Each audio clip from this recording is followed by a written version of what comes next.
एक दिन वो हमारे कोठे पर आया तो मुझे पसंद करके कमरे में लेके आ। वो बहुत ज्यादा नशे में था तो सो गया। रात को उठा, पानी पिया और मेरे गले लगकर रोने लगा और सुबह होने पर वो चला गया। कुछ दिन बाद फिर वो आया और फिर से मेरे पैसे देकर कमरे में लेके आ और अपना दर्द शेयर करने लगा और रात गुजार दी। मैं सोचती थी अजीब बंदा है ये। वो हर हफ्ता आता और जिस हफ्ता ना आता मुझे बेचैनी रहती। एक दिन उसने मुझे शादी के लिए प्रपोज कर दिया।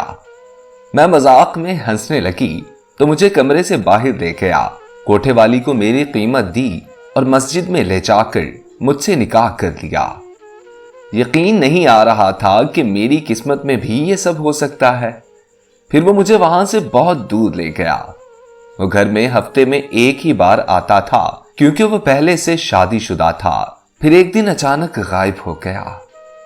एक खत मिला जिसमें लिखा था कि वो अब कभी नहीं आएगा।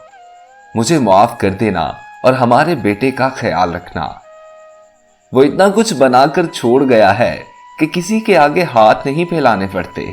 अब मैं कुरान की हाफिजा हूं और लोग मुझे बेहद इज्जत देते हैं। वो कहां है, क्यों वापस नहीं आया, मुझे कुछ पता नहीं, लेकिन पता है तो बस इतना कि वो मेरे लिए फरिश्ता है। मैं आज भी उससे बेहद मोहब्बत करती हूँ। मैं आज भी उसका बड़ी शिद्दत से इंतजार करती हूँ।